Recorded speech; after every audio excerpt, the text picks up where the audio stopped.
There's this thing on the internet of women saying if he wanted he would, which is often accompanied by the statement and belief that there's a guy out there for every woman who's willing to move mountains for her. If you meet a man that thinks that you're too much for him, he's right.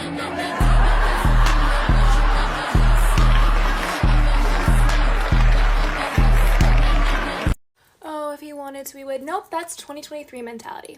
2024 mentality is if he won't, another man will. I am so actually done with if he wanted to, he would. We're on to if he doesn't, another man will. If he wanted to, he would. We're on to if he doesn't, another man will. No, because she's right. She has a whole ass valid point. Babe, if you're sitting there and you're waiting for your man or your situationship or what the fuck ever to like pull his head out of his ass, stop waiting. Stop waiting. I spent the better part of 3 years in a relationship that I felt like I was just waiting for him to pull his head out of his ass. Been in a new relationship for a month. A month. And let me tell you, he does everything that other man did not do. And he doesn't even have to be asked. If he won't, another man will. 100%. Leave him. If he wanted to, he would. Versus men saying, it's not fair, you can't expect us to be mind readers. Let's get into it. What are we talking about here? We're talking about the needs and wants of women. The woman in his life. The man is claiming he has no idea, no information about what it is that would make her happy. And he cannot be expected to be a mind reader. But does he really not know? Right out of the gate, I call bullshit. And I'll tell you why. Now, for this analysis, there are two distinct categories we have to talk about. The specific needs of this specific woman and the general needs of all women. Now, let's start off with the less complicated one, which is the general things that all women want. Men, do not tell me that you don't know that women like flowers. Don't tell me that women don't like to hear, I love you, you're everything to me, I ain't going nowhere. That is not a secret. That is the basis of every single love movie ever made. The declaration of love, to profess how much she means to him. Don't tell me you don't know that a woman likes that. Every woman, every person wants to feel significant, especially to their partner, especially in a time of vulnerability if they're hurt. Consoling them, holding them, taking the time to go out of your way to be with them so that you can hold them. How is this a secret? Do not plead ignorance with me, please. It's very irritating. Other category, the specific things that this specific woman needs and wants that makes her feel happy and loved. You know all of those threads of text messages, of conversations, of her telling you exactly it is what she needs and what she wants? Most of the time, it's most likely that she's already told you in some capacity. It has come out in some kind of discussion, conversation, fight, conflict, whatever it may be, in her moments of sadness and her moments of rage. She has told you what she needs. I got to the point where I literally had to write out an entire blueprint, sentences to say that sound like you're reassuring somebody, what emotional support actually feels and looks like, the gestures and words you can use. We have told you. It is not our fault that you are either not listening, that you don't care enough to invest into your woman, or the third, which is the most heartbreaking, which is that you do love her, you do want to give to her, you're just incapable of it. You either don't understand, you haven't done the growth of your own self-awareness, of your own emotional intelligence, to even grasp what she's talking about. Either way, the woman is not getting what she needs and wants, and she deserves better. Just don't plead ignorance. Don't say that we didn't tell you, because that's all we're fucking doing, is telling you. If you ask a man that you're with, your boyfriend, to do something and he doesn't fucking do it, get the fuck up, don't say anything, get another man to do it. I'm not fucking with you. Get another man to do it. Get another man to do it. Ask your dad, ask your brother, ask your guy friend, ask your neighbor, ask a fucking stranger on the street to get it done. In fact, if you want to go date another man, get it fucking done. He will never fucking do it again. Understood? Understood? If you have to do it twice in a row, this happens again, drop him. Drop him, don't say anything, walk away. Because that man does not care enough about you to show up for you. And if he can't do the little fucking things, then he doesn't deserve you. And if you have a family with him, I know that's a little complicated. You can figure it out yourself. But please, you fucking deserve better. You deserve somebody to fucking show up for you. You're a queen. You're a goddess. You're the divine. You're the mother. You're the mother, literally. You have a uterus. That's how powerful you are. That's how beautiful you are. You're gonna let some fucking stranger man? Okay, he's a stranger. When he does that shit, he's a fucking stranger, okay?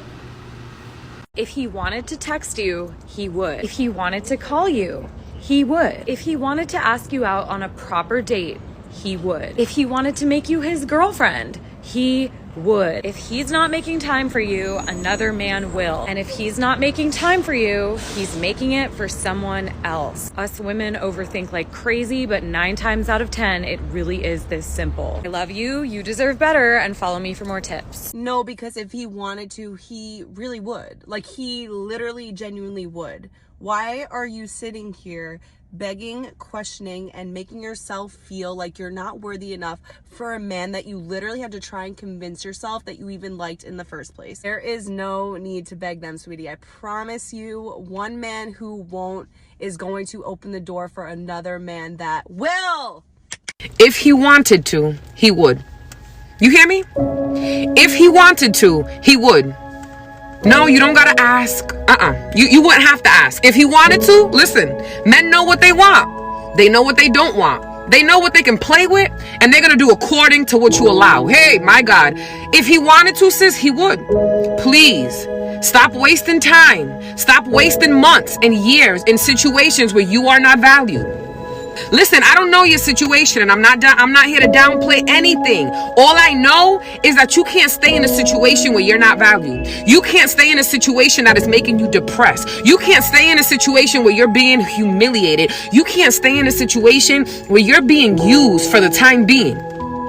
Sis, if he wanted to, listen to me. If he wanted to, he would. You would not have to keep checking. You won't have to beg. You won't have to, sis, if he wanted to, he would. I'm gonna just keep breaking everything up like that. If he wanted to, sis, he would.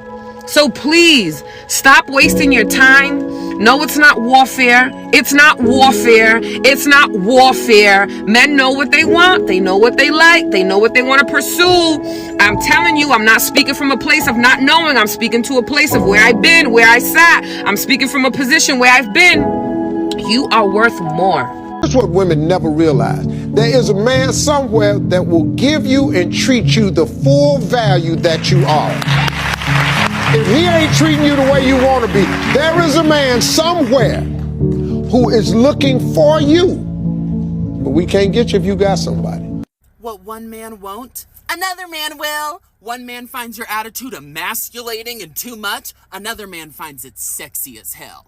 One man won't provide, another man gets turned on at the idea of you being taken care of by him. One man isn't ready for commitment, doesn't want marriage, doesn't know yet. Another man is willing to do whatever it takes to lock you down. None of us are perfect. We all have areas we can grow in, but sometimes we need to stop trying to perfect ourselves for the guy in front of us who's not even our best and realize that, oh, there's a big strong man right over here who's willing to be every ounce of the man he's not.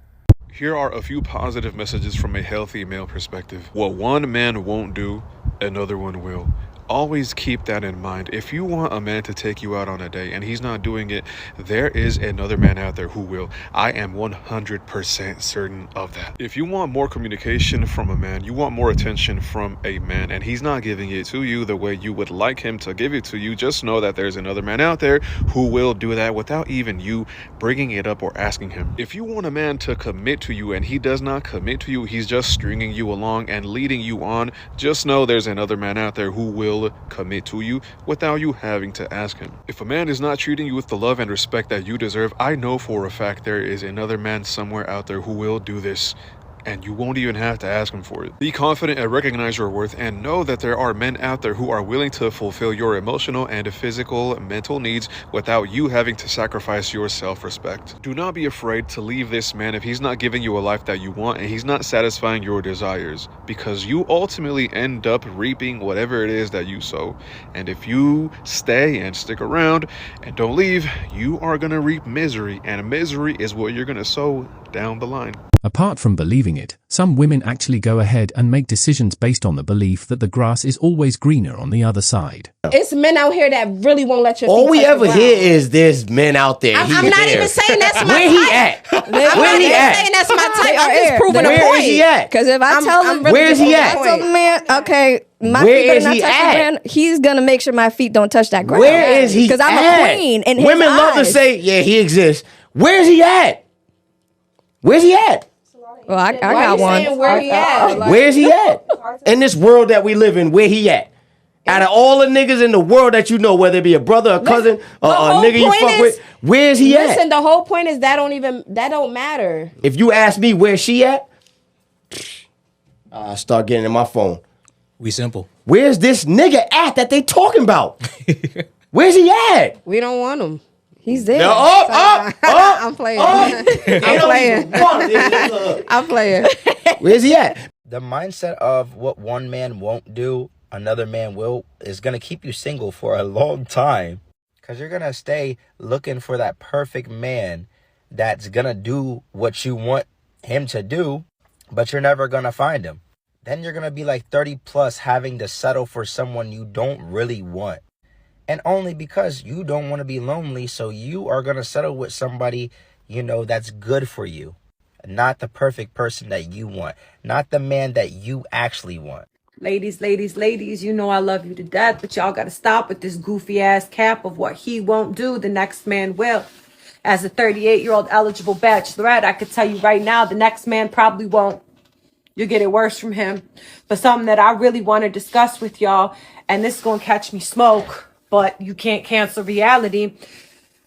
The playing field is not level. There are more good single women than there are good single men. And the reality is, what you won't do, the next bitch actually will. There are good women with good pussy and good credit and good manners, thirsty as fuck to come scoop up a man who will go 50% on the bills and come home at night to play his little fucking game.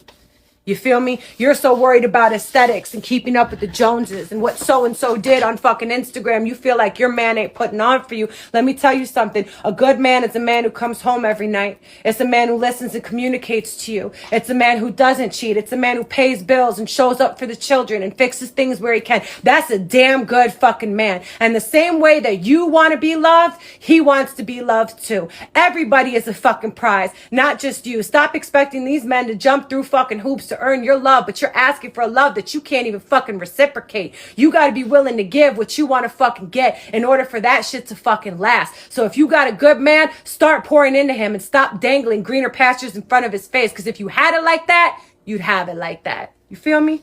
I have never agreed with the if he wanted to, he would. Because you want to and you don't. Just because he doesn't do it doesn't mean he doesn't want to do it.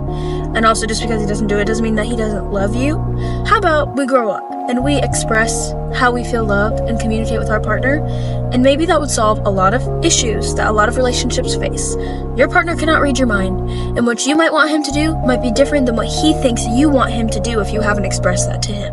There's this video of this woman doing rounds on Nigerian TikTok, and they say that she is an actress called Doris Ogala. Before you get to learn why she's crying with so much pain, first, take a listen. She starts off with the claim that the man in question will not marry another woman. Somebody should go and tell Chris Okafor that he will not marry you.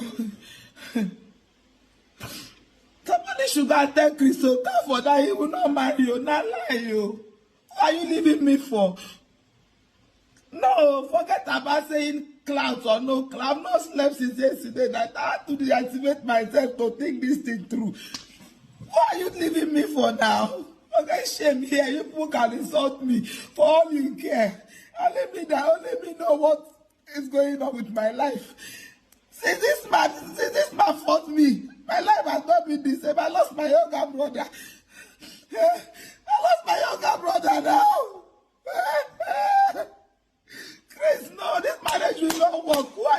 me for? At some point she talks about sharing a video of her having a miscarriage, which the man shared around until it got back to her. After sharing my naked video, turning your own miscarriage, the miscarriage I had for you, turning into abortion. What do you think you want to leave me for, Chris? No, Chris Okafor, it will not work. Oh. No, you will kill me first before you make this marriage work. After destroying my life, what do you want to leave me for? You, Chris, no, it's not possible, Chris. Chris, it's not possible. I'm not recovered since. Yesterday, I almost committed suicide now. People don't know what I'm going to do. I'll behave normal to you people. Can't you people see that I'm not okay? This man has just left my life and he wants to marry. It's not possible, no. No, nobody should. Then she goes on to talk about the loss of her brother and she somehow insinuates that he had something to do with it. I lost my only brother. I can't prove juju. I can't prove witchcraft. He knows what he did. Because we are dragging money. My brother died though.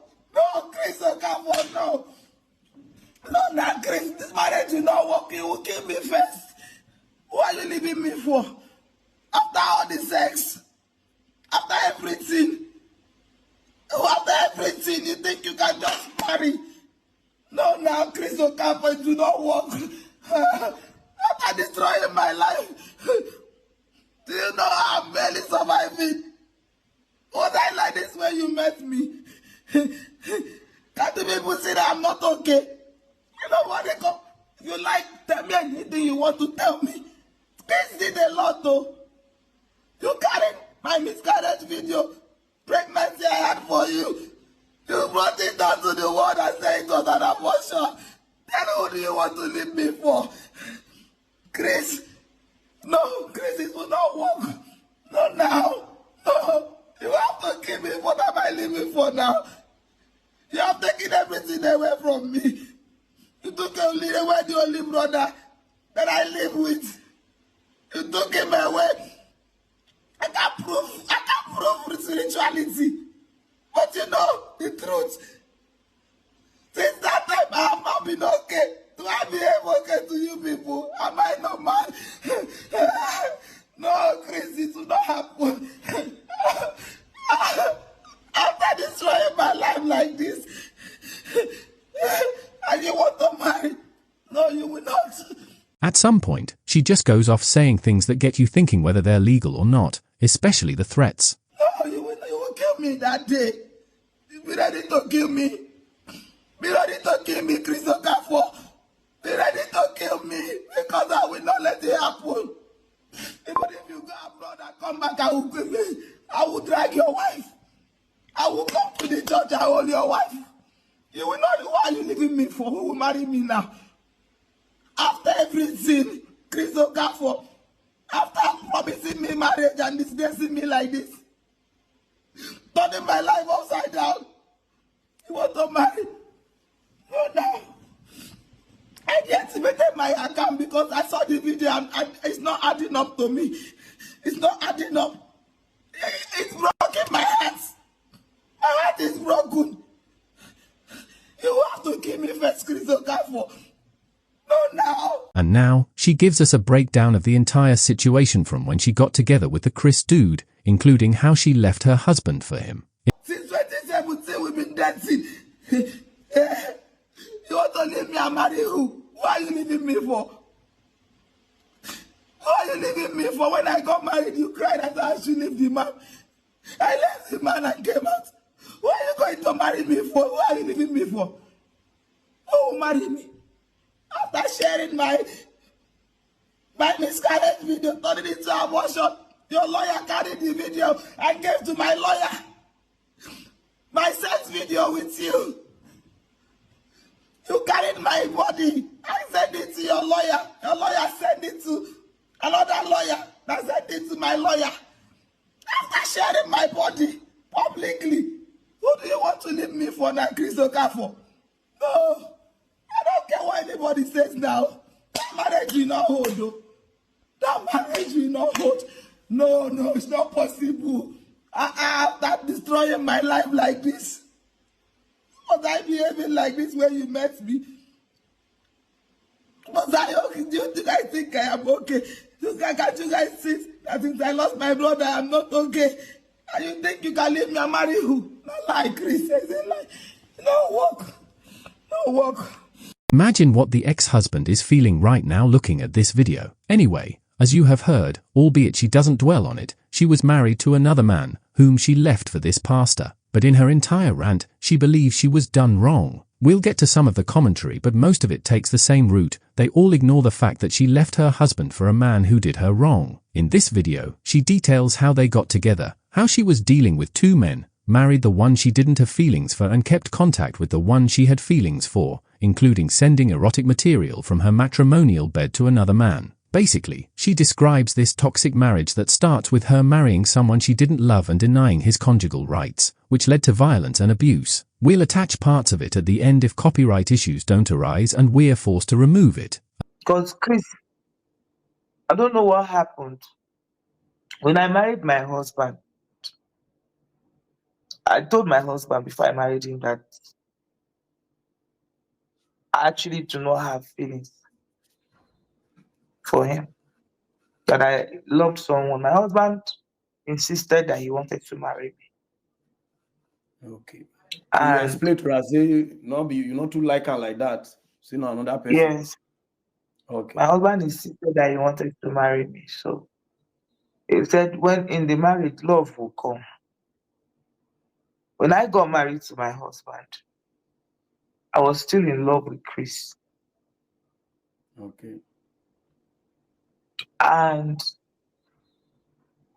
my husband then was also not good to me. Most of Okay, my, what do you that mean? is What do why. you mean by your husband then not still good to you? So that we will feel your way. After I married my husband,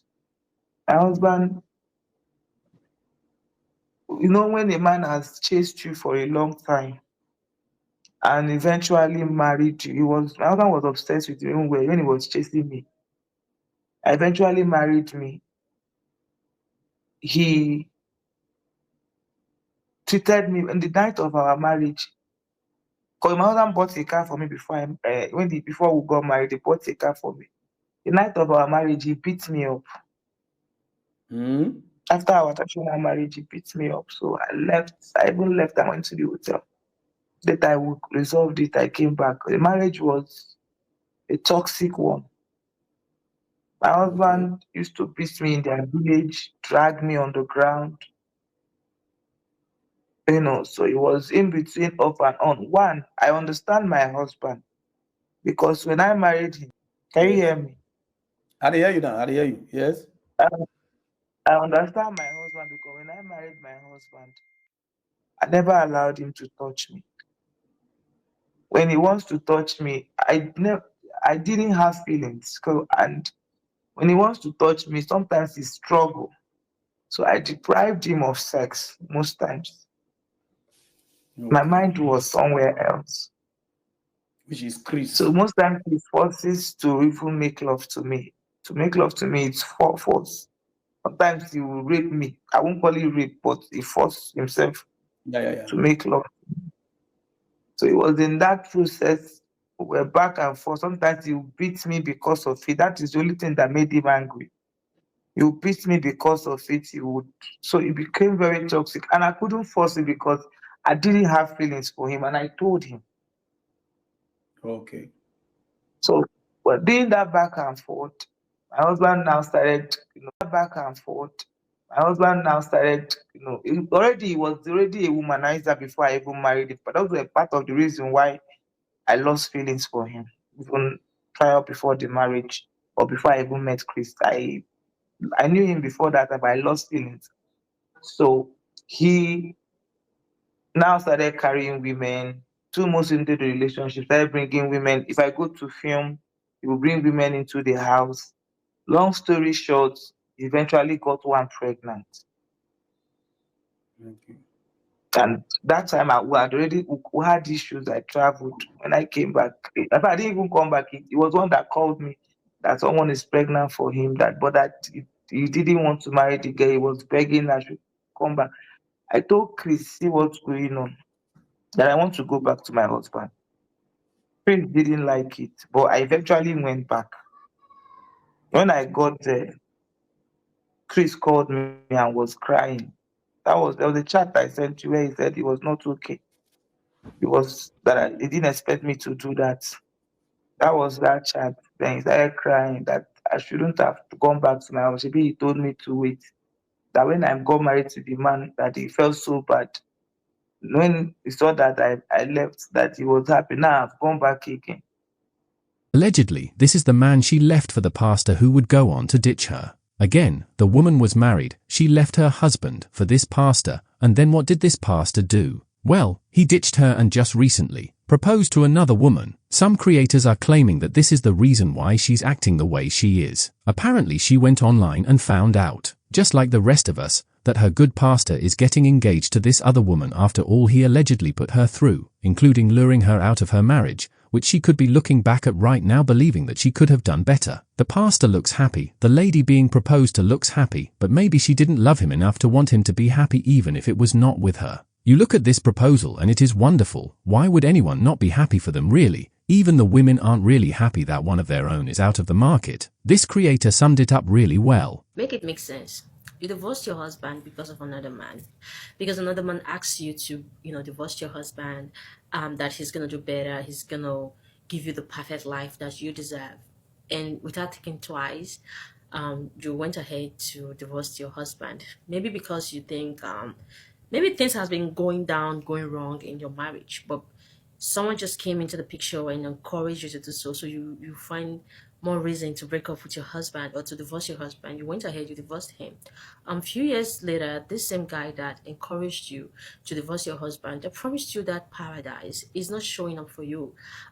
He's actually not talking about marrying you. He's not planning his future with you. The thing that's just going on between you guys is just sex, having miscarriages and all that. And then all of a sudden you find out online on the internet that this same guy is actually getting married to another woman. They have posted their pre-wedding photos and all that. And you're screaming, you're crying, oh, you ruined my life. You ruined my life.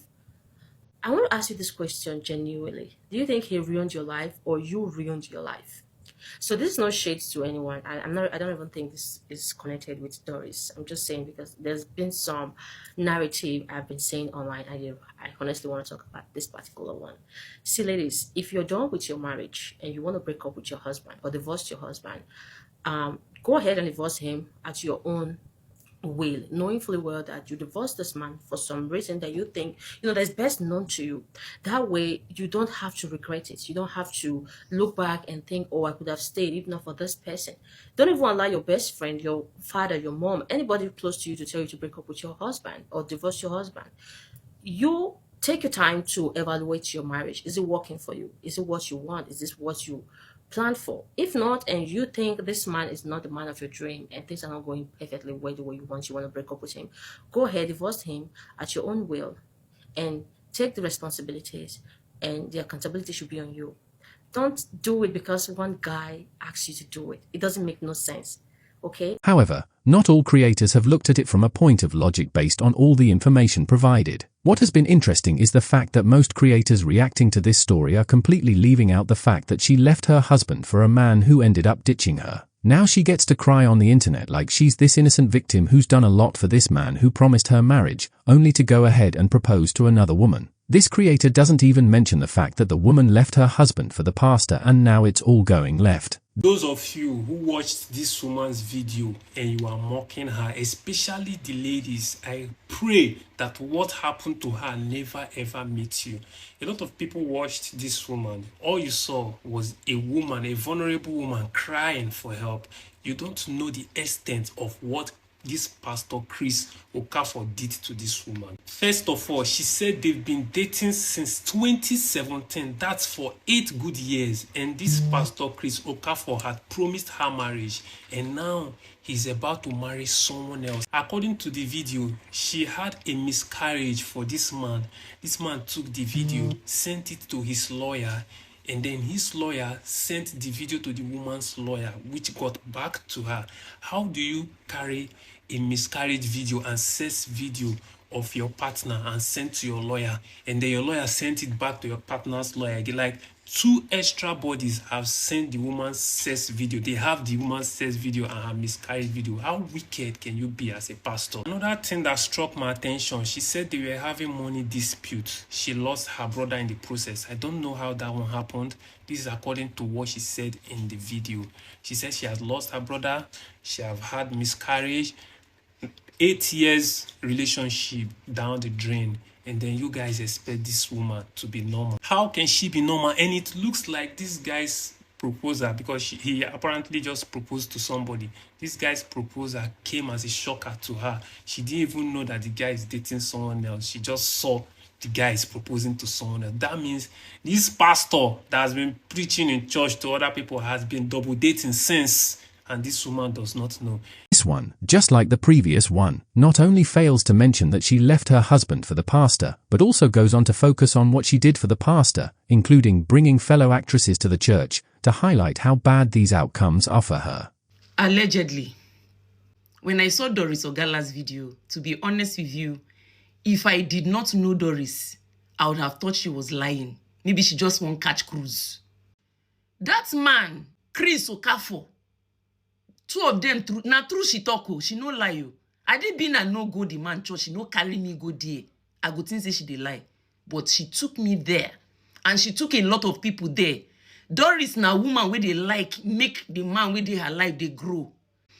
I just felt they were just friends. Maybe the man they like actresses because there were lots of them there that day. Doris is an actress. All of una where they shout, say whether she be actress, una no know. Doris na actress. I don't know what they worry una for Nigeria. She's an actress. What else do you want her to do? Act in your house? Not wait even bring me here safe. That thing provoke me. We don't know that she be actress. She be actress. Not by force. Now actress she be. Even if she don't act one movie, now actress she be. It didn't say her blood. You know if he come out. She is an actress. She used to call actresses. They troop them, go the man church steady. Just to support the man of her life. Now woman wey fit buy for man. Doris they love her. That's all I know. Okay? So I'm just here to affirm that she's saying the truth. Me, if I had a bomb for my own head, I go Doris' house. 2018, I just born that time. Doris, na there she carry me go the man church. And another thing again, another number 2 thing that got me worried about Doris. You know my narcissistic content is just victims that usually watch that content. That content, that they protect that content well. Because I know say people will need real help. People will fire the bomb for their head. Now they watch that my content. So when I saw that Doris was watching that content as well, I felt that, I said, Abi Doris just one day, she dey pity for me, they watch my narcissistic content. Maybe she just want to encourage me. I thought she just wanted to encourage that content. But deep down inside my soul, I know that anybody caught watching that content, the person fire the bomb for his head too.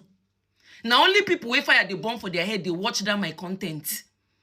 If anybody, I see anybody for road, the person come, they hug me, they tell me, say, thank you so much, Davina, you saved my life. I will say, don't thank me. Waiting they happen. Why you they watch that content? The person will tell me, say, that content saved my life. So when I saw her watching that content, I say, waiting they happen. But I didn't want to jump the gun. I would not like to ask such a question. It's personal.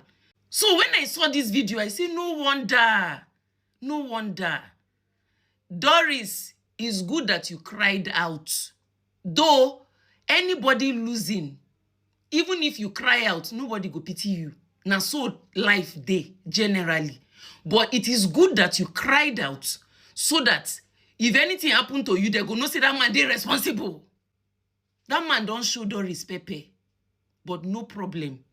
It is well. And I know she's going to be fine, hopefully. I am not judging you, and I can never judge you. Okay? And I know that you will be fine. If you decide that you're going to be fine, you'll be fine. Get the help that you need, Doris. And even I did Nigeria, you know now. I go take you in full time. No wahala. Seek for professional help, mental help, because I know you're going through a lot mentally. You have changed for real. And I was worried. I was like, Doris don't change you. It's in the happen. God, I beg you. Because I know how she was before. She has changed night and day. So please pull yourself together, Doris, okay? Allegedly. Listen to how this creator justifies why she left her husband. Then she sidesteps the whole leaving her husband thing and then focuses on the lovely victim that she is, just a woman in love who was done wrong. I'm very sure most of you would have seen this video of this lady and you guys would have been wondering what was happening. So apparently this man here is a pastor, Chris Okafor, right? He engaged someone and she saw the video and she has been going crazy about it. And what actually happened is that both of them, they have been having relationships together low-key, right? And she left her ex-husband probably because she doesn't want to be caught cheating and she feel like, oh, the pastor is okay for her. Do you get? And I'm not even going to blame this lady. Only God knows what this man promised her. I see a lot of people laughing and saying a lot of things that they cry because of man. See, it's because you guys have never been in the situation of probably falling in love with someone. That's why advice full in her mouth. So now she's crying that ever since she nagged this man, her life done this thing. Like, I mean, she literally, and it's very, very possible, she literally loved the guy. But I said the guys have been knocked where do you get? And she once got pregnant for this man, yeah, and she had miscarriage, right? And now the man is making it look as if she did an abortion. Mind you, they have taped together. They have bash tape together. This man sent it to his lawyer. His lawyer sent it to another lawyer. Another lawyer now sent it to this lady lawyer. Can you see how crazy it is? And at some point, she goes full on attacking religion and pastors in her video. I feel like all these pastors, they are literally doing too much. Some of them used to do too much. And I don't know why they are giving them the title of pastor. Because, I mean, pastors are supposed to be married, right? Because if you're not married as a pastor, that means you are open to fornication. I'm just saying no. Because I feel her pain, for real. I feel her pain. And lẹ́yìn tó ti bá ọmọ ọlọ́mọ tó ti lò. Ta ló fẹ́ fi lẹ̀ fún? Who do you want to leave her for?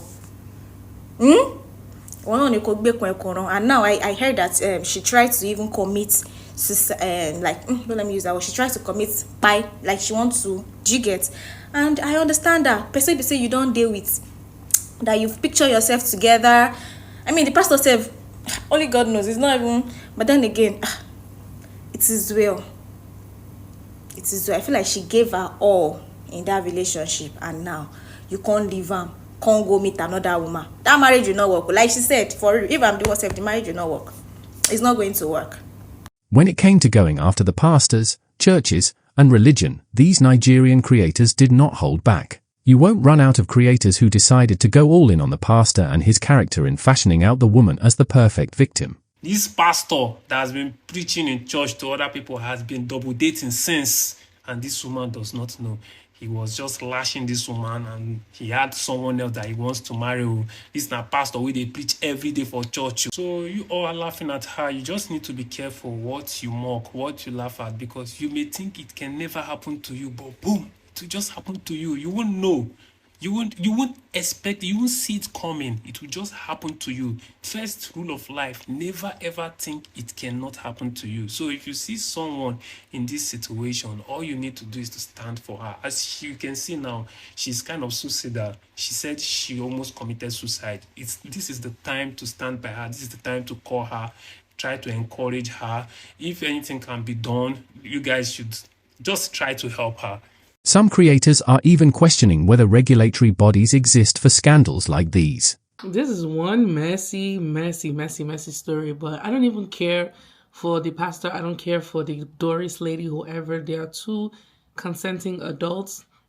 The only question I have is there no regulatory body in Nigeria for pastors that will sanction them when scandals come out like this? it seems like there's no head, there's no one to report to. Every pastor in Nigeria is just running their own thing.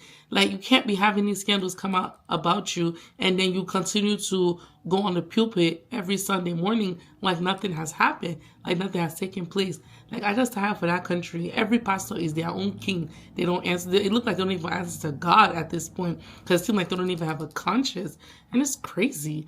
But with that being said, the one he finally engaged, good luck to her, because she have seen the red flag, but she was still anti-happy. Not the one that will say, oh, justice for this, or justice for. So yeah, this whole thing, this scandal, this is a mess. They'll gloss over the fact that she left her husband, but the pastor is the one who should not only be ashamed, but should also be regulated. The same Bible that told you not to fornicate with a married woman, that she allegedly left her husband for you. The jokes always write themselves, don't they? But let's get into it. So, again, I asked a question yesterday because he has now offed his comments due to shame. And I asked the question, what body is regulating these pastors in Nigeria? Because enough is enough. Enough of this madness. Enough. They go on the pulpit to preach half Bible, because that's what they know how to do. They don't preach the entire Bible, just the ones that favor the men, the ones that favor the patriarchy, women this, women that, submit to this, submit to that. Nonsense. Oh my God. And I went to go watch his proposal video yesterday. He didn't get down on his knees. Well, y'all women, you guys are getting down on your knees to pray for men. My God.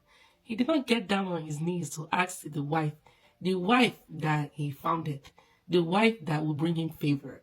He sat down on a chair, but he did not get down on his knees to ask her to be his wife. It's funny, most of these Nigerian pastors, because they don't have to answer to anybody, the women that they be preaching against in church, those are the same women that they use as side chicks, the same women that they cheat on their girlfriends with, the same women that they cheat on their wives with.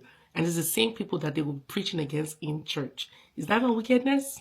Like, how would you protect people from their ignorance? He's being held to a different standard, but she's the one who left her marriage for him. They'd rather go after a whole profession than hold a woman accountable, just to maintain the perfect victim status. Matter of fact, this creator even goes ahead to outline his profile, but won't call out their favorite actress. Christianity is gradually losing its authenticity. Pastors are not called by God. They call themselves based on, I can speak English, I'm a good talker. The next thing they start thinking of becoming a pastor, and the next minute they are pastors. They are never believers. They were never called. They preach the Bible, but they don't practice it. These are the pastors we have today. Pastor Chris Okafor is the founder of Grace Nation. He owns the TV channel Liberation TV. When Liberation TV was Liberation TV, it was competing with TB Joshua's channel. For those of you that don't know who Chris Okafor is, as soon as I saw his picture with Joshua Ogala, I was not surprised. Because by their mentor, you shall know them. By their clique, you shall know them. Doris has come out to cry out about her feelings of seeing a man she has done so much for, a man she has aborted for,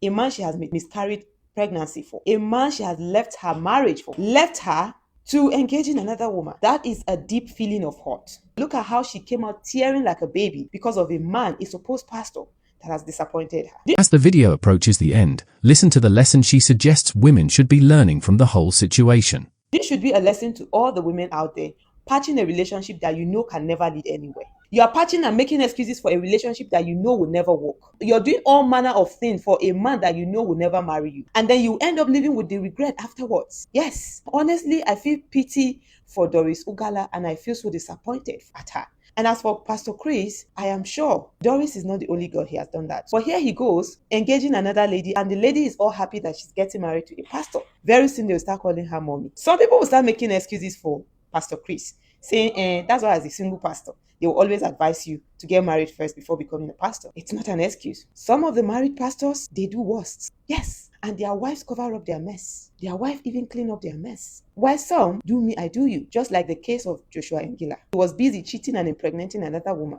The wife was also busy cheating. It's unfortunate what pastors are becoming these days, and desperados everywhere. This video has emerged of what is believed to have been the pastor taking a dig at women who sleep around while expecting marriage, with some speculating that it was directed to the actress' girlfriend. You are a young lady, you are just being arrogant, behaving, talking to people anyhow. You say, I know they respect anybody, I know well, oh, I know where finish, oh.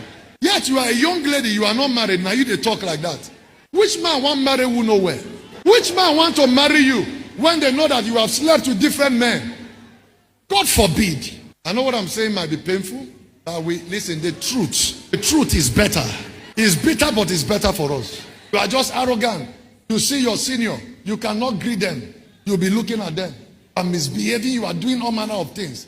And yet, you don't even have a father that have a name. There is no man that wants to marry a woman that is not submissive. There are many people saying, oh, when I marry, I will be a good wife. No, you are supposed to be a wife before they marry you. That's the problem.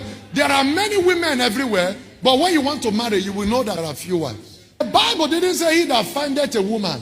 It said he that findeth a wife. Findeth what? A good thing. And obtaineth what? Favor. You want to marry, but you desire to marry, but you have refused to develop the capacity to be a wife. Men are not looking for women. They are looking for wife. So you have to be a wife first before a man comes to you. He that findeth a wife, findeth a wife. Ah, this girl is too submissive. This girl is teachable. You correct her, she will hear.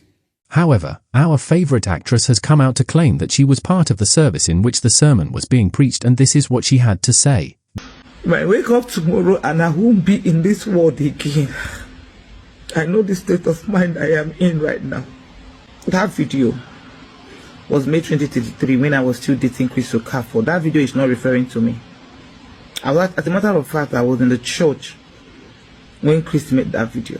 That is not a response from Chris Okafor to me. This matter means so much to me.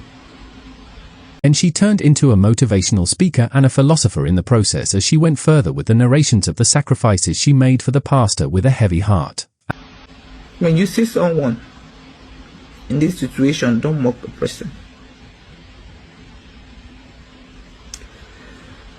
I can wake up, you can wake up tomorrow, you might not see me again in the situation I am in now. This whole thing is, you guys don't know what I've been going through. If I wake up tomorrow and you will see Doris Ogala again in your life. If I wake up tomorrow and I won't be in this world again. I know the state of mind I am in right now.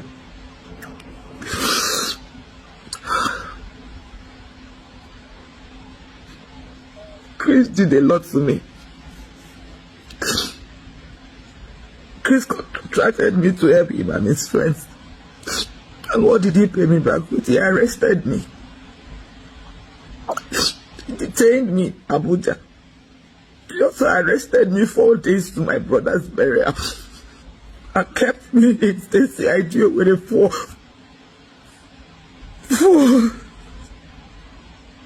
2 days. For nothing. I did nothing. Because his friend gave me money and he took the money. And I started asking for the money. He paid me some and got me arrested for defamation. Chris has done a lot of things to me. I am not stable. I am suicidal. I am saying this from the bottom of my heart. It took me a lot to say all this. Everything I have built is on the mold. It's on the ground. But I don't care anymore. This person you're seeing here is suicidal. I am being very honest. I am devastated. I am heartbroken.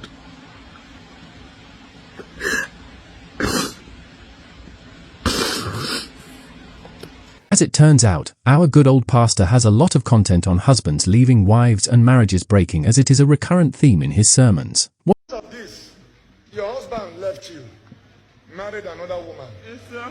And he left you with 3 children, yes. 2 girls and 1 boy. Yes, sir. The woman told you, I'm not saying it's your mother-in-law, but the woman said you will pay for this. You saw 3 people, you thought you were dreaming. They pushed you. You now fell. It was then you woke up. Can you see that? I want camera to show it. You wonder, they told you that they don't see anything like bone there.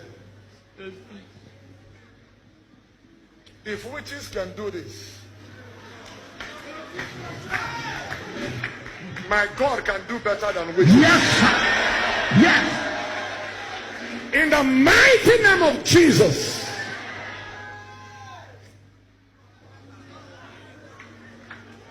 If he had left his marriage for her and she got engaged to someone else, would they still be asking for regulatory bodies and fashioning him out as the victim? Kinda reminds you of this creator who was doing rounds a while back for claiming that she was different from the ex who lured her. She actually used the word lured out of a good relationship to cheat on her. Due to public demand, she shared a story time, and the story time was insane.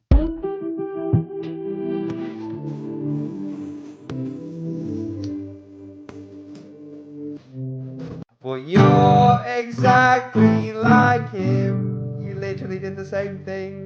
So the girlie who said she was lured out of a great marriage and then got cheated on made a 7-minute long story time on what happened, and in response to some of the backlash that she's been getting. I watched it so you don't have to. She was 19 when she got married to her ex-husband because she got pregnant and her mom forced it upon her. She was crazy in love with this guy. They were best friends. They were high school sweethearts. He was the breadwinner. They had a great marriage and a happy family, but then he started getting laid off by his jobs and it was unstable, so then they were living paycheck to paycheck. And she says there were single men around her all the time, which she didn't fall into, which is wild to say because duh, there are single people around all of the time. She's saying that as if it's like a, oh, look at me staying faithful, as if it's that hard. She said that she didn't know what it meant to take vows. She was miserable and basically admitted to playing in his face for a while. She said that she started going to work again and then she felt resentment towards her husband. And then this guy at her new job would not stop flirting with her. She said that he was tall, dark, and handsome and that he never left her alone and would text her a lot, and then he just became irresistible. Yes, she used the word irresistible. She went out with that guy in a group, alcohol was involved, and not good stuff happened. Her ex-husband had found receipts that belonged to the guy in her car, and then he found out that they were texting a lot, so then they get a divorce. She moves in with the guy that she cheated with, and then everything went downhill. She was drinking too much alcohol. No one in her life liked the new guy, obviously. She says that it was the worst of times, and that guy still tries to come into her life now, even though they are done. She says that she takes accountability, but like she doesn't, because she still asserts basically in her story that she was lured by this irresistible guy and just admitted to cheating on her husband because they were going through hard times financially. Let me know what you guys think.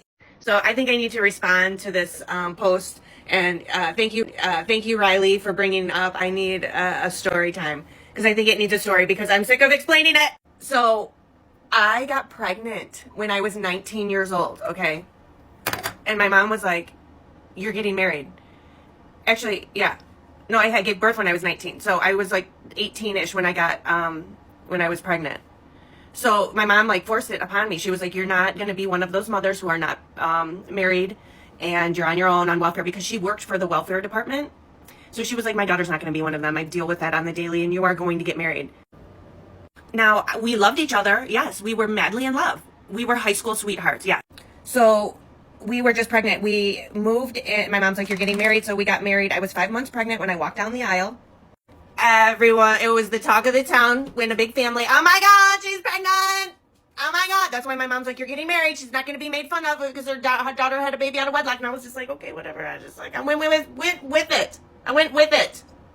I was 19. What the fuck was I going to do? And I loved him, like, madly. We were crazy in love with each other. That's why it was a good marriage. We were best friends. You realize that her being in love with him almost comes up as an afterthought, like it's her mother's pressure first, then her being in love, basically being forced into the whole situation. In a moment, you'll realize why she keeps saying that she was forced into the marriage. So when we got married, he became a bricklayer, okay? So it was a great job in Detroit, and for a long time, I mean, he was building all the buildings downtown, everything like that. We bought a house. We were the only people out of our friends who had a house. Everybody came to our house. It was the party house. We really had a good time. It was a great marriage. It was a great, happy family.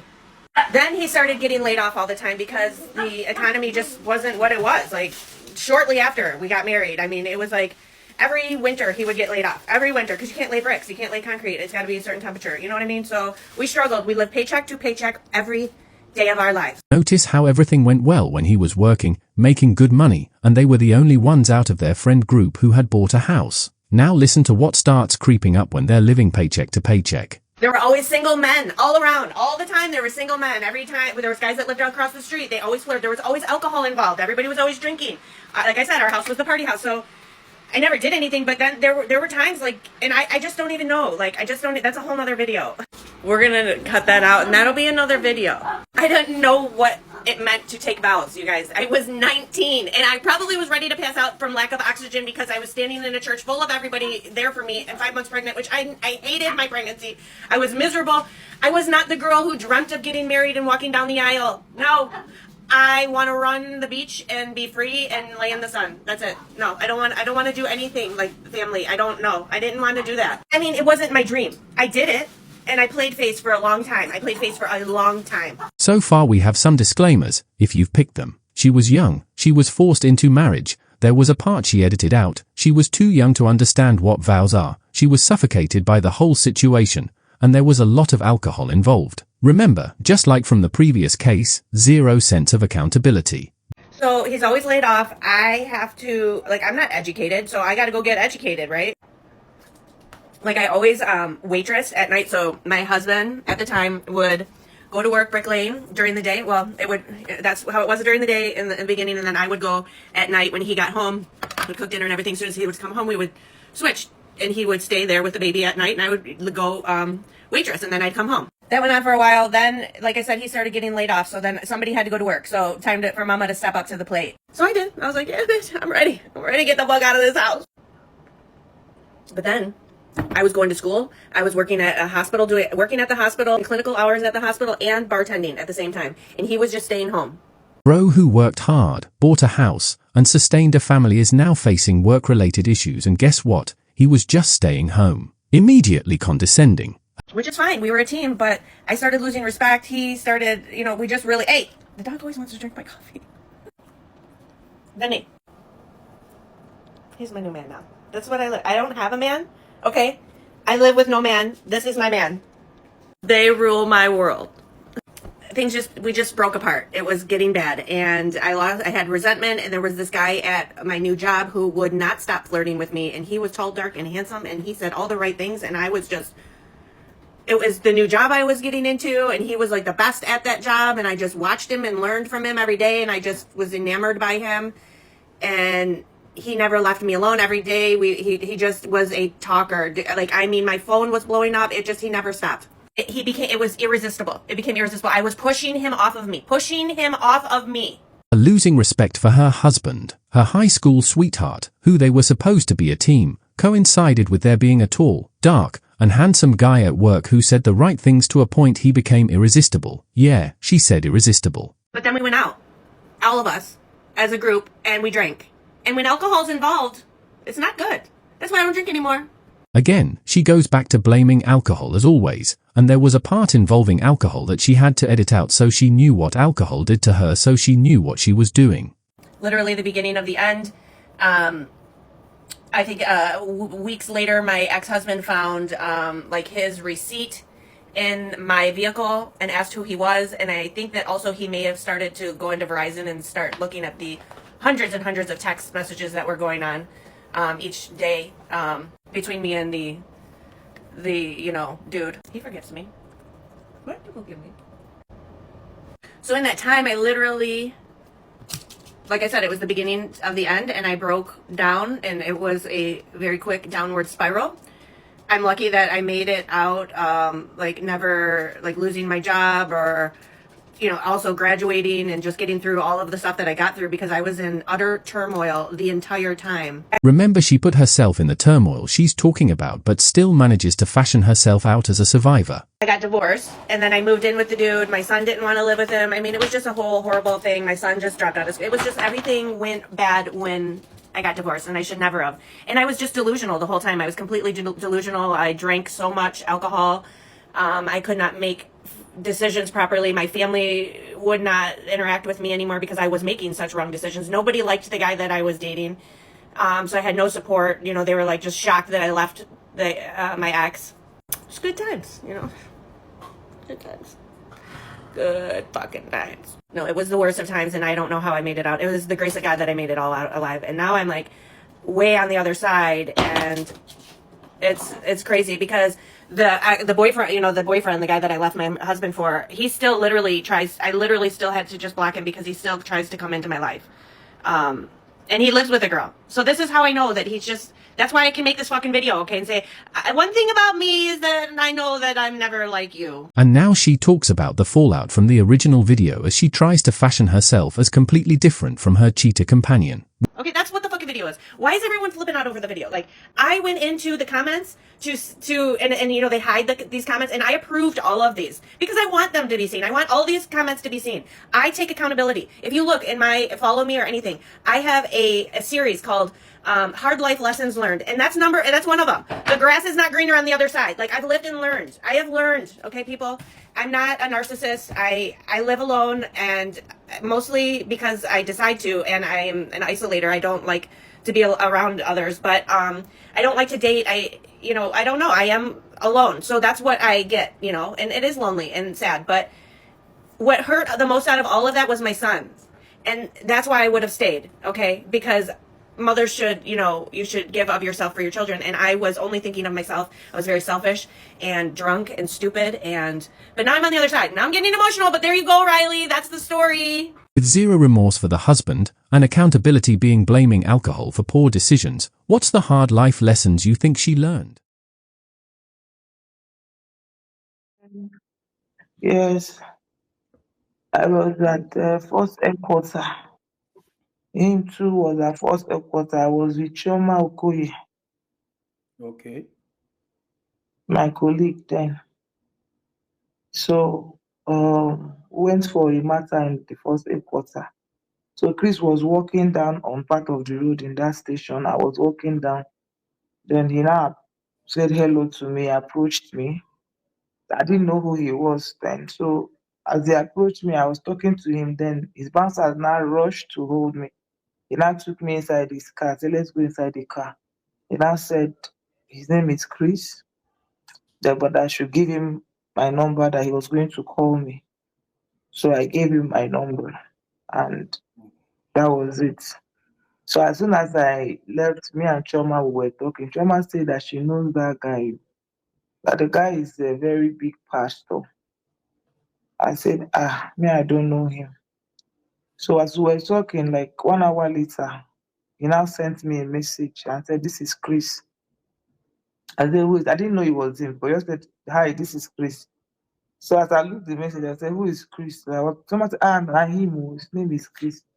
So he now called, and I think he now called my number. Then he now said, how are you?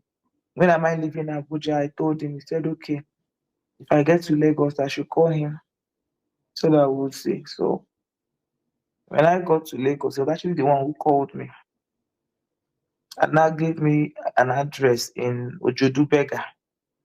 Yes. They said it was in the evening that he said I should come to the address. So when I took over, I got to that place. It happened that it was his church. He sent his pastor, Pastor Sylvester, to come and receive me. That was a night vigil. So when I got there, the vigil was already. When I got there, the vigil was already ending. It was around 12 midnight or 1. I don't think so. Then Pastor Sylvester now took me to his office upstairs. The one was when we started talking. Then he now said he liked me. I said, okay. So that was when he also found out that I was an Hollywood actor. And he now talked. He said, okay, that I was going to come to visit him. That I was going to the village. Yes. That me too, am I going? I said, yes. This was New Year. I think it was crossover night. Okay. So yeah, that was why around after 12:1, that was when that thing happened. Then I said, okay, that they are going to the village. I told him, okay, that means I'm coming to the east. He said, okay, that when I get to the village, he will invite me to the house so I can meet his mother. Yes. So that was when I got to my place. He now sent me his address in their village. You will go from Okigwe. It's from Anambra, but you will go from Okigwe. His place is not far from Okigwe Road. Okay. So you pass through that Okigwe Road to his village. So he sent me the address. I now drove down to his village. There he introduced me to his mother, introduced me to his father. Then we all had food together in the house. Yes. Then when I think when I stayed there for hours, we're just gisting, getting to know each other. And after that, he now sent his escort driver, his police escort, Yes.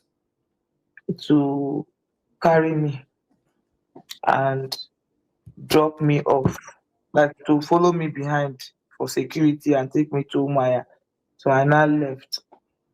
Then during that period, I visited him like 3 times in that village. So it was that period that we kissed for the first time in his village. And after that, No, came back to when I Lagos. start kissing from the village. Yes, that was, we didn't make love, but we kissed. So far, things have escalated so quickly and them eventually sleeping with each other wasn't far off. So after that, he took me to, okay, when he came back to Lagos, after they finished the vacation, we were talking. He now gave me his house address, Unilage State. His house is in Unilage State, Ojudubega. Yes. So I went to his house. It was his sister's daughter that received me, Chizoba. Okay, Chizoba was the one who received me. Yes, and then I met his daughter, Chinyere, and I think the first and second daughter. Then the other one that is Abino too. So that was what happened. Then we now went upstairs to his room. It was not there that we now had sex. So subsequently, if I'm coming, so I became very close with the children, the daughter, Yes. so Chizoba is the one who receives me and all that. So Chizoba used to call me too. So we became family. So in between that relationship, we dated that year passed.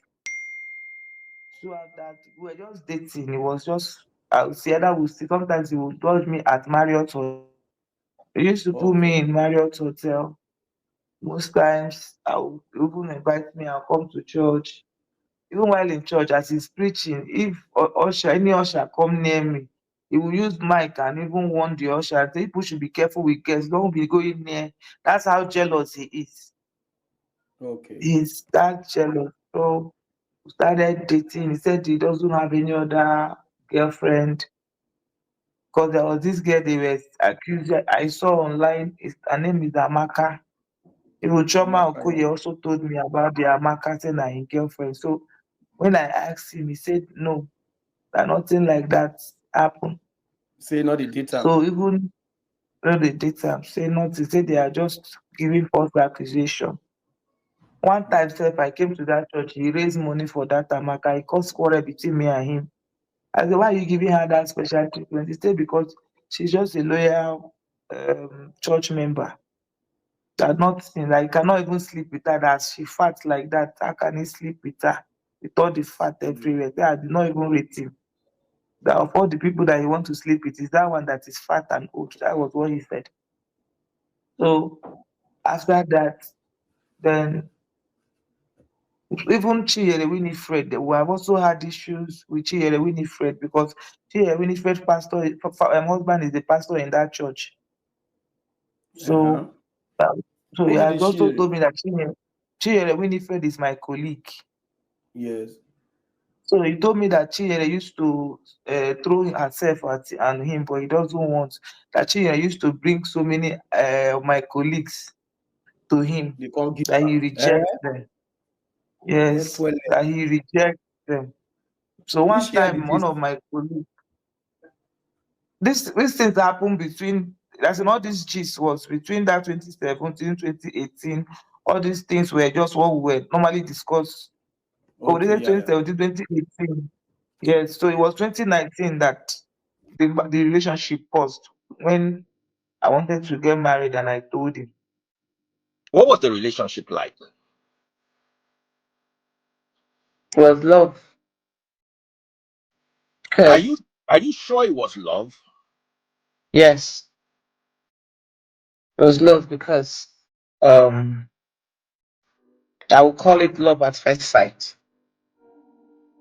Hmm. Yeah, it was. I'm an adult. I should be able to know what love is. A relationship where you kiss, you make love all the time. He's always missing you. He will call you on the video. He's coming out from the pulpit. He's calling you. He's telling you, Didi, I am sad. You are getting his medical. I used to get what is it called? Medical what's this that you get prescription. I used to get the prescriptions for him to buy drugs. So I will call my doctor. Doctors use drugs, use medication. Yes. I thought they used to pray and everything would go away. Now I will look for that and send you. Maybe you can post it too, because I have it in it. I'm just It came asking. on with me. Yeah, sometimes when he's done preaching in the pulpit, he will tell me that his body is paining him. Should get the doctor. My doctor will prescribe the drugs he will take for the pain. I will send it to you with his name to enable him buy them. So he will buy it. That's how close we are. How close we were is why I said we are very much in love is that he doesn't hide many things. Maybe he hides some that I'm not supposed to know. But we have this relationship whereby if he's talking to somebody, he's using the other phone, the earpiece. I'm there listening to him and the person. Some of his church members, he'll be talking to them, I'll be there. So we're that close. We're that close that will make video calls, make love in the video and all that. So I could tell you that was love for me. So he told me a lot of things and all that. But at the end of the day, when I wanted to get married, I told him I wanted to get married. He now said, okay, that I should wait for him. I said no, because my mom is putting pressure, and this guy, I knew him before I even met him, that this guy has been on my neck, that he wanted me to marry him. In fact, it was short. I think it was that 2017 that I met Chris, shortly after my father died. Yes. After I met Chris, my father died. So then when I wanted to get married, I told him, and I said, okay, no problem. But that I'm breaking his heart too. But I said my mom is on my neck, I should marry the guy and all that, because the guy has been into my family. Then eventually, when I married the guy, Chris was not happy. So most times he will call me. I think one of the chats I was saying. If she was seeing Chris and there was the other guy who expressed the intent to marry her and he was persistent, doesn't it mean that she was seeing two men between 2017 and her getting married in 2019? But she does reject it vehemently, claiming that she only cheated physically. 2018 we dated, then 2017, 2018, 2019, my mom wanted me to get married. I had someone I knew before I met him, which is my ex-husband. So I had left my ex-husband because he was toxic, even before I met Dr. Chris. So my ex-husband was all over my... Pastor Chris was not the one that made you leave your ex-husband. He was. But you said you left him before you met Pastor Chris. I left him as a boyfriend. Oh. I met my ex-husband 2012 in Dubai. Okay. Yes, so he came and they did introduction. After that was when I realized that Chris, when you were doing introduction with another man. 2012, I had not met Pastor Chris. Okay, so you did introduction. After the introduction, he was the toxic person. I didn't marry him.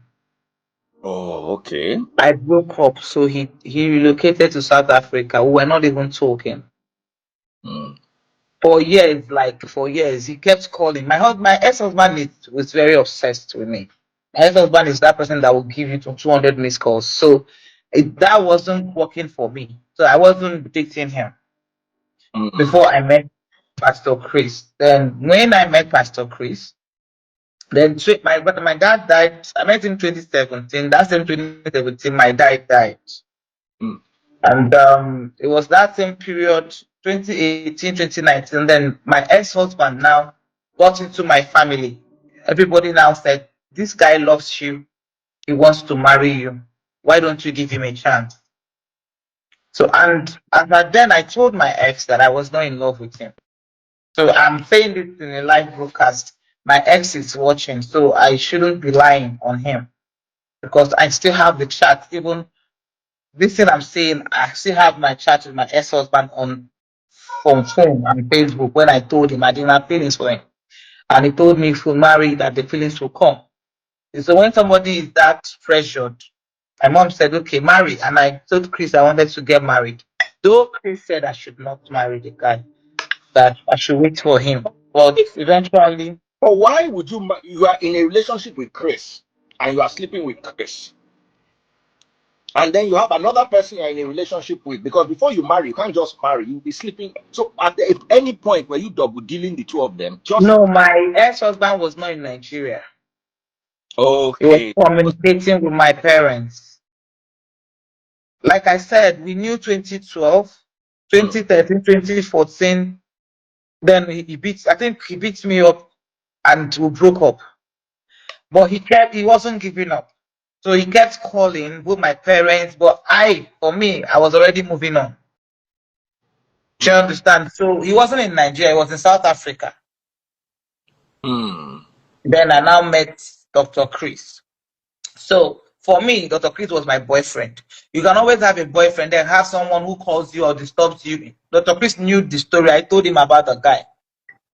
You know, my last relationship before I met him. So when this guy insisted I marry him, he even had to the extent of buying me a car, you know, giving me gifts, giving my family gifts and all that. So my mom said, okay, why don't you consider him since he said he has changed? You know, so I told Chris, I said, my mom wants me to marry this guy and all that. Chris said I should wait for him, though he wasn't ready at that time, but I should wait for him. And I said no, because there's a pressure for me to marry and all that. So that was how I married this guy. And the communication between me and Chris ceased a bit. You know, but my marriage was very toxic. I'll tell you for free that if my husband is watching and he knows that I was leaving him every 2 weeks. I'll leave and come back, he'll beat me, I'll come back. It was that bad. So the marriage back and forth we married 2019, 2022 was I think 2021 ending towards November. You know, I was in Abuja, then I visited Chris in Lagos. Then we talked. I told him what I'm going through in the marriage and all that. So he encouraged me and all that. Then I left. My ex now said I should come back. When I got back, my ex told me that he got someone pregnant. I met a young lady in the house with a child. And the girl said that the child belongs to my ex-husband. And I, you know, we had that issue, had that fight. He sent the lady away. But long story short, he got someone pregnant. And the person gave birth. Okay. So when the lady left, then I was with him that 2021, 2022. He started beating me again to a point that he said he will frustrate me to a point that I will leave the house myself. So I wasn't happy. And while I was there that January, Chris was always calling me. So, but Chris liked you so much. How did he allow you to enter another relationship? Don't be angry. I don't know. I don't know. So close to him and you were in love like you claim, why did you go and marry somebody else? That part is the part that part is the part I also got a bit confused, because the moment I got married, Chris kept on calling me even while I was in marriage. Like I still have the chats where he said I hurt him. You know, it's just that I can't press the chat here. He has the dates of this time I'm telling you, where Chris was even saying that I hurt him by going back, because while I was in my marriage, I wasn't happy. And because Chris also has been there. Remember, Chris is a pastor, right? And this relationship is not public. It's not something that he wants everybody to know. It is between, listen, I'm telling you, Emeka role as my national president. The second time Chris invited me to their village, I went with my national president. If you bring my national president there, he will tell you, I took him there, and we even saw Chris' mother. So this thing I'm saying, at least my national president is a witness. You know, so going forward to this, while I was in marriage, when I was depressed. Someone who her husband beats, my husband will go out, come back in the middle of the night, by 2, 3 a.m. I'll serve him food. I'll go to his pocket, I will see hotel receipts. So it was that bad that he was really beating me. My marriage wasn't a good one. And that I will tell you for free. And I will always find peace talking to Chris, because he was my ex too. I was already married. And Chris also always tell me, I love you. If you at any time sleep with Pastor Chris while you were still with your husband? No. Okay, that's fair. No, we didn't. I didn't. But while I was in my husband's house, I'll send you a video on your WhatsApp. Maybe you cannot. At this point, I don't care, and I don't even mind. I'll send you a video. It's a chat from Chris' phone where I was touching my breast. And that was the video he actually circulated to his lawyer. And that is the exactly date I'm talking about now. That was the 2020, either December 2021 or 2022. That's the date on that, because I screenshot it from our chat. You see a video I sent him. The bed I was lying down was my ex-husband's bed. That was my bed. So you'd always tell me to send him video. You were touching yourself on your ex-husband's bed, and you send the video to Pastor. Yes. But that's cheating. I'm sorry. I'm just trying to get. That's what I'm telling you. I am not proud of what I did. This man, that is my ex-husband, I am not in love with him. I did that with Chris. And I'm not telling you, I loved Chris while I was in the marriage. And that is the truth. I'm not proud of saying it. Did I do that? Yes, I did. Was I cheating on my husband by phone call, phone sex with Chris? Yes, I did. But I didn't have physical sex with Chris while I was in marriage. Do you have evidence of this? Yes, I have. Yes, I have. I will send it to you. I can send it to you. You will see me touching myself. It's a video. It's not even it's a video. I can send it to you. You will look at the date. It will not be circulated just for evidence sake. When he saw that I left, that he was happy. Now I've gone back again. So when I go back, I thought that my husband was going to change. No, my husband, even when I go back, I met the lady with the child and her mother inside the house with a newborn baby. I told them to leave the house. My husband sent them away. But that was not okay, because he continued beating me. Becomes all violent, and this is now where Chris told her to pack her bags and promised her marriage. But the beating became worse. That was January. I came back December 2021. Then January 2022, he started beating me. So it was that time that he was beating me that me and Chris was not talking on the phone. Okay. So the last beating was when he play love online. Yes. So that time he now beat me. The last beating he gave me, blood gushed out of my nose. Chris said I should carry my bag and leave the house, that he was going to marry me. So that was when I now left. Yes. So I carried it. For your marriage, say, okay. Say make I not even carry anything. Say make I just come out that he will marry me. Because that day I showed him the blood. Yes. So I went straight to his house. We now made love. That day? No, that I flew to Lagos. My arrival in Lagos, I went straight to his house. We made love. And that was it. So he said I should tell my people to go and return my bride price. Yes. So my people now, I told my mom I wasn't going to marry again and everybody. So my people now called my husband to return the bride price. My husband refused. Bear in mind, her infractions coincided with his, like she only talked to Chris when he was violent. But what had her husband done when she sent Chris the erotic material? Also, the husband was a womanizer who was obsessed with her. But eventually they dropped the bride price. with the lady that has baby for him. So that was it. So that's how me and Chris now started again. Before I now got pregnant, I sent it to him. The day I Don't sent get it belay to for him, Chris. yes, Okay. Which year be this one now? Which year? 2022. Okay, 2022. That 2022, that love making that we did, I was pregnant. So I told Chris. In 20, I think that was the 2021. No, 2022. That thing is that 2020. This thing happened that 2021 ending of 2022. But I know that in between that time, that was when I left my marriage. So either 2021 ending or 2022. That was when I left my marriage.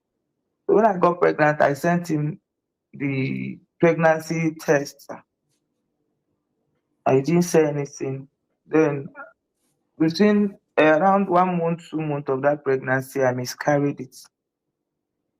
Okay. So it was when I miscarried it that when I went for evacuation, it was my friend that videoed. Even that video, I can show you. I will send you the original video with my friend's voice where she said, "This one is for Oga," because my friend knew I was Oga. Because my friend knew I was going out with Chris. So when they were doing evacuation, when you miscarry, they will take you to hospital. They will evacuate the remains of the miscarriage. So when she videoed it, and I sent it to Chris. Now, the reason why, okay, now we'll get to that part. So this is just the summary of how we met.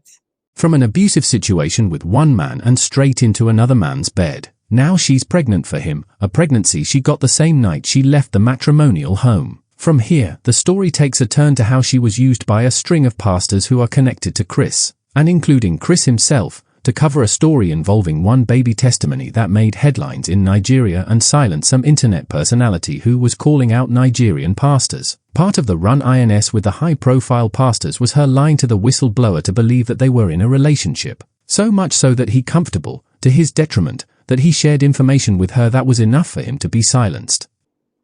That this Chris now approached me. Prophet started calling Chris out. Chris now approached Prophet from South Africa. Yeah. So Chris now said I should follow Prophet out to find out why he was calling him out. Okay. Everything was okay between me and Chris. We're still loving. We're still very much in love. So when I now went to Prophet, I told him my name is Chioma Johnson. I'm calling him. I called him with an American number. I said I'm calling him from the US. That I saw he called Pastor Chris out. What is the issue? So Prophet told me, and I found out that Prophet didn't have much on Chris Okafor. Yes. So I came back. I told him that he didn't have much on you. He said okay. Then 1 week later, Prophet started calling Jeremiah out over the missing child. Baby testimony. Baby testimony, yeah. Yes. Then Chris now said, I think Chris and Jeremiah now approached me. Okay. Chris called me on 3-way call. Since I have established relationship with prophets, I should go back to him and know why he's doing that to Jeremiah, whether he wanted money or he wanted, or what is the whole reason of calling Jeremiah out. So I followed. Initially, I told Prophet, I told Chris, I won't do it. Me, I don't know your friend, and me, I don't like this thing. He said no. If I love him, I should. I quote him directly. What he used? Said, if you love me, Didi, do it for my friend.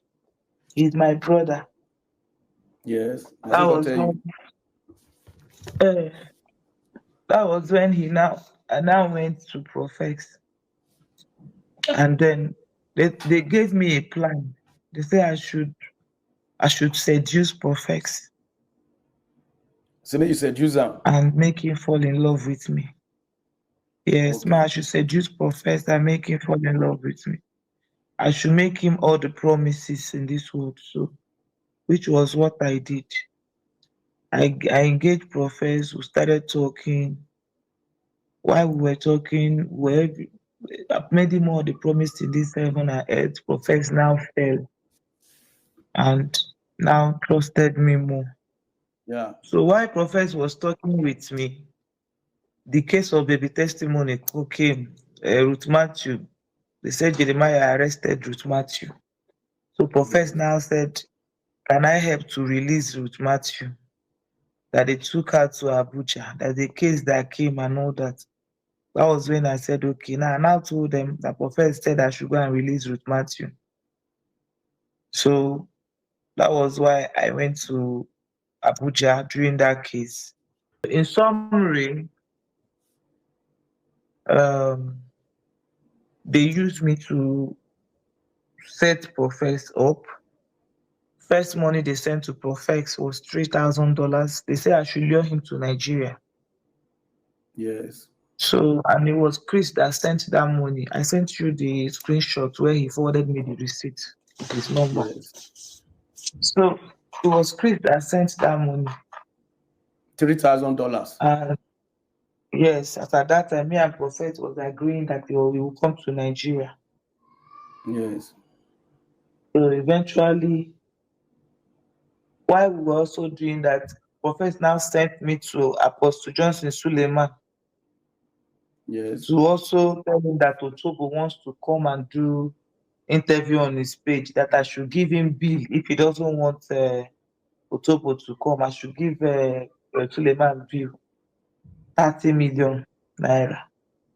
So it was when he sent me to Suleiman that I say, called. may you go meet Suleiman, say, Steffi Tobo won't go do live for a page. So if Suleiman don't want make Steffi Tobo do make Suleiman pay 30 million. People the hammer for this one now, I don't know. I hear you. So I went to Suleiman, but when I reached out to Suleiman, I told him, sir, this is who I am.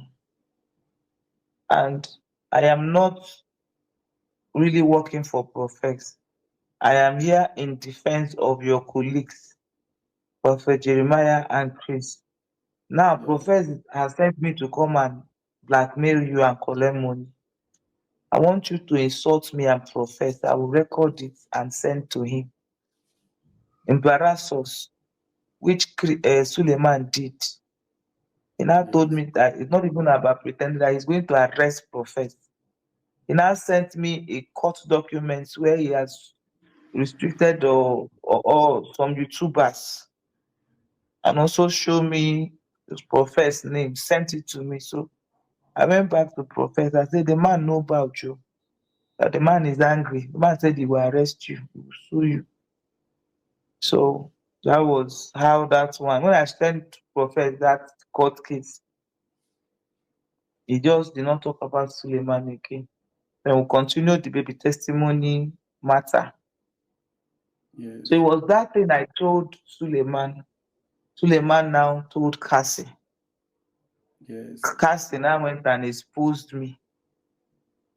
Because to Prophet that I am not who I think I am, that they are using me to lure him. So that was why Prophet did not come to Nigeria. Okay. Though he did not believe them 100%, but he did not come to Nigeria. Prophet, for him now, we are a couple.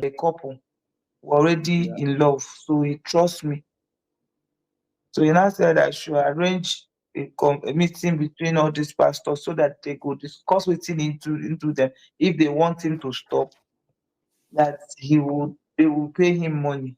She actually got the whistleblower to believe that they were in a relationship and they were in love at the same time they were in a relationship with Pastor Chris. I just told Otochi that Prophet is blackmailing these people. He's sending me to go and blackmail. But I still maintain that I was in love with Prophet. Okay. Because that was the act, so that Dr. Chidi can also counter Prophet, because I was still working with these people now. Okay. So it was not then that Dr. Chidi now gave me his platform. When I was saying I'm still in love with Prophet, he used to send me to go and collect money. So I said half truth, not all the truth, because I was protecting Jeremiah then. So that was when I came out. I played my conversation with Prophet, the voice recording, where he was sending me to go and collect money from pastors. how much you have paid him, all those things. So that was when I brought it out. So it was now that thing that, scattered the case. And it was through those my confrontation with prophets, all the things he did in that case, I had it recorded from the beginning. And police had it. Jeremiah them have it, so they used it in court and they won their case. The whole exchange with the high-profile pastors got her paid some serious money, which was sent to Chris because she said he didn't want her number circulating around their circles, but he never gave her all the money, and that marked the beginning of the end. So the car Jeremiah promised me, he said he was going to, Chris now told him to, the first car I sent them was Lexus. Then they said that one is too expensive. Then I now got this Mercedes, which was 45 million. Then I said, okay, that they were going to buy it. Then Chris now told Jeremiah that they should send the money to his account. He should send me the money for the car to his account. So when we left the 3-way call, I asked Chris, why would you say made in Servant? I asked him, actually, I did ask him. He said, no, he doesn't want me to put the money. He doesn't want Jeremiah to have my number because Jeremiah has come to his church before and impregnated somebody. And they used 10 million naira to cover it. Yes, that's what Chris told me. Okay. That's what Chris told. Says Jeremiah come in church, called to program from inside so that they used 10 million naira to cover the gap. Yeah. So it was there that and I said, okay, now I understand. So Chris was one who now sent his account to Jeremiah. So Chris now started sending me the money, 3 million. You will see where I even sent 3 million. I showed you the receipt. Then he said he will send 3 million. I sent you the chart where he said he sent 3 million. I will put her inside. He started sending me the money, 3 million, he sent me 3 million. Can you hear me? I hear you. Go on. Yes, so yes. He sent the money 3 million, 2 million, 1 million. So he was, and to the tune of 10 million naira. So he started bad-mouthing Jeremiah, saying that Jeremiah does not want to pay the money, I should just forget him. I believed him because he was my boyfriend. Yes. So, long story short, fast forward to a few months later, I needed money. And throughout this, my relationship with Chris, it was not about money. Okay. In fact, he wasn't giving me money. We're just doing love. Me, I had my own thing going. I was okay. So, and Chris is, well, I don't know, I don't ask him for money actually. So the first time I now ever asked him for money because I needed money. So I asked him that I needed money to travel. I was going for surgery. I needed 1.8 million. He said he would send me money. He now sent me 300,000. I told him that was not enough to buy the ticket. He said, he didn't say, by the way, I need money. Your friend has money. And he has my money. He has not given me. He said I should forget about that person. The thing did not go well with me because I needed money. So I had to reach out to Dada. Then I opened up everything to Dada. I said, your brother, Jeremiah, is owing me money. When I opened up everything I did to Dada, I said, I'm going to call him out to give me my money. And I said, wait, let him reach out to Jeremiah. Then I reached out to Jeremiah. Jeremiah said he has paid all the money. That he has his receipt. That he paid 45 million to Chris Okafor's account. So when he told me that, Dada put me and Jeremiah in 3-way call. Jeremiah said, I don't know why the man not giving me. He has paid everything. Say, my daughter, I have paid everything. So it was at that point that I called Chris back and I said, give me my money. Your friend said he has paid you the money, and you know I need money. I was angry when I started quarreling. Then he now blocked me. When he now blocks me, that was when I now came online and said, Chris Okafor, give me money. You stole my money. So as I called him out online, he now reached out to Jeremiah also called him that you should pay this girl the money now. So he started begging Jeremiah that he was in America, that you should please help him, that he doesn't have money now, he just finished building his hotel. I know that Jeremiah say, okay, so him Jeremiah go bring 7 million, Chris go bring 8 million to make it made it like so that they will pay me 15 million naira. And that was the first money that they paid. And Jeremiah said that I should take the 15 million and forget the remaining money. I said, no, sir, I cannot. Because that will be testimony case. They called me name, and this man knew that I needed money. He did not give me. He had on to my money, so I did not. Me and Chris were now doing back and forth. Later, he begged me to go and apologize on public for calling him out.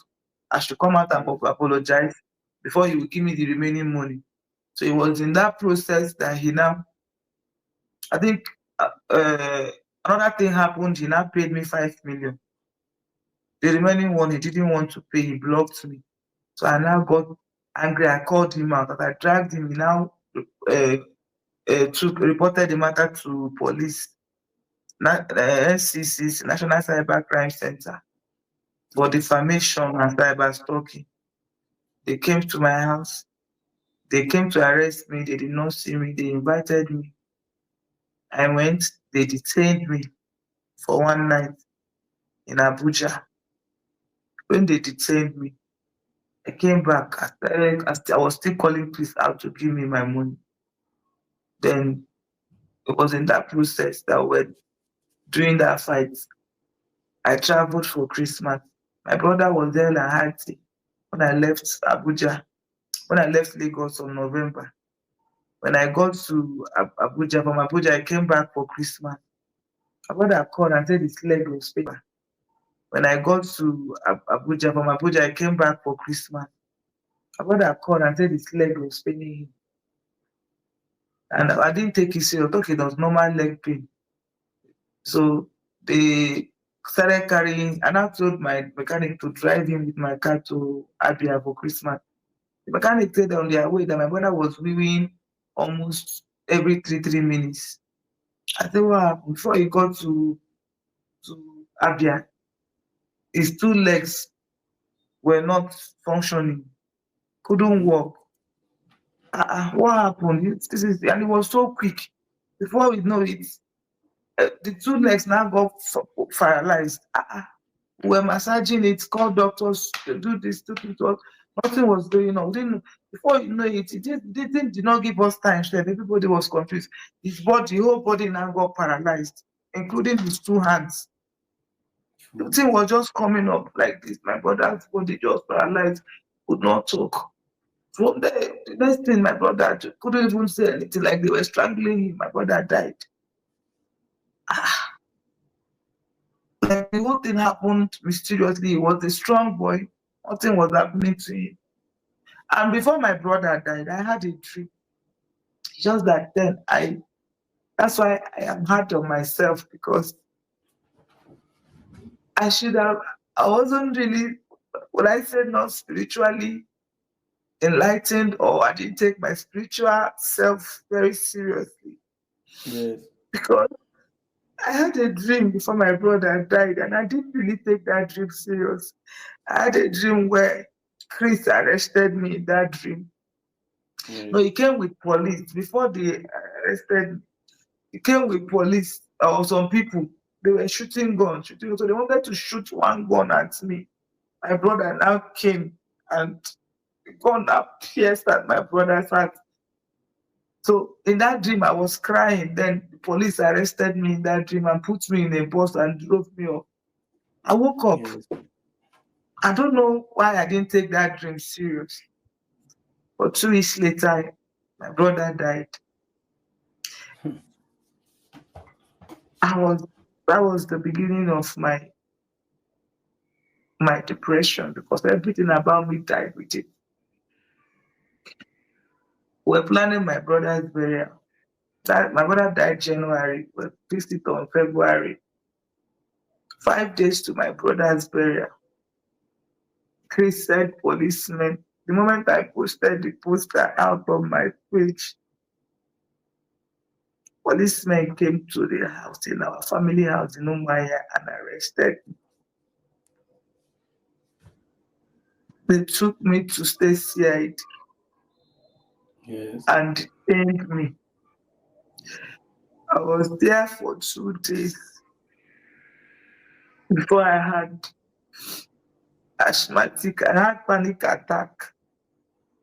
Then the DCJ now told them to take me away. They took me to Abuja and served me cold pepper. My Oga is called the CP that I lost my brother. And my brother's burial is in 4 days. I was went in and released. When I got back, my brother was buried.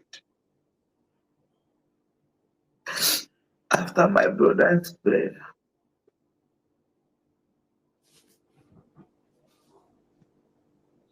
everything was not the same again. Yeah. I was rushed to hospital. I was lifeless. I was rushed to hospital. I was lifeless.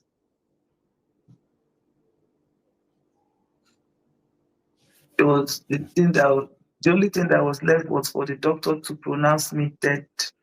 Because the doctor said I was lifeless, I wasn't breathing. So the doctor was going to tell my parents that I was because I don't know what happened. I just collapsed. I saw things I can't really see them now. And what happened to me when I was lifeless and what happened. So when I recovered, I was angry. That was when I came out and started calling Crystal again. At that point, I started now releasing our videos, our chats. Then he now sent his lawyer to go and tell my lawyer that he wants to settle out of court because they actually took me to court. I'm jumping that part. After my brother's burial, I went to court. So it was after that I printed. Then he now said we should settle out of court. Then he now paid me that 15 million.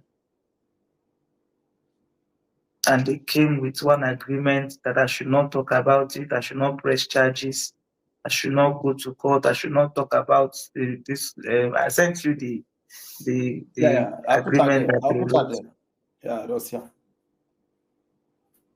What pained me in all this? What is paining me in all this? It's not the fact that, it's the fact that I love Chris. We had a relationship. He made me to come out to defend him and his friend, which costed me my career. Just to get it out the way, this is not a defense of bro. He doesn't seem like a stand-up human being, let alone pastor, at least for a couple of reasons. Circulating material the woman shared in confidence, including some in which Doris was super vulnerable, going to great lengths to protect his and his friends' infractions no matter how bad or sinister they are, and going after married women, which goes against the commandments of do not commit adultery and do not covet your neighbor's wife, which he is supposed to be preaching. The issue is, Doris Ogala is not an innocent woman in love who was used by the wrong man as people want to present it. She's just as bad as Pastor Chris, if not worse. That baby testimony case gave me a very bad name. It made people curse me. People called me all sorts of names because I got involved in that case. I suffered miscarriage for Chris. It was during this police case that it was during this that Chris turned that miscarriage video to abortion and started sharing it to bloggers. Chris also carried I sent you that video where he said I should touch my breast. Yes. And also carried where he told me to touch my private part. He sent it to his lawyer. His lawyer sent that video to a son, who now sent it to my own lawyer. That was when they wanted me to stop talking about Chris. They wanted to blackmail me with it.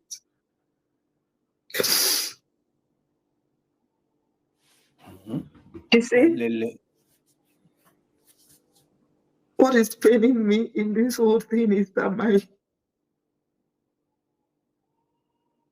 I lost everything because of Chris.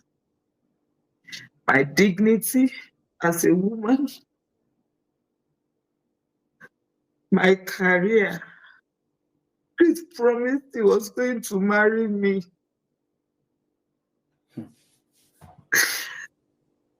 After everything I did for him and Prophet Jeremiah, how they paid me back was to arrest and detain me. After detaining me, they gave me a very bad reputation.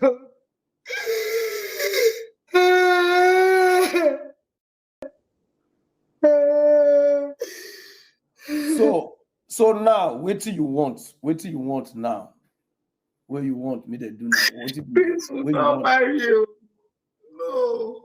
Who is he leaving me for? No, no. At this point, bro. So now read date where the church people know now where everybody. Everybody know me and Chris now. I sent you the chat now. Everybody know me and Chris. Now he wants to marry. I want to believe that this girl he wants to marry. I'm not too sure, but I need to confirm it. Because there was a girl he told me that was pregnant for him, that he kept in the house. He kept in the house, and that the girl, now he wants to, the girl said she's pregnant.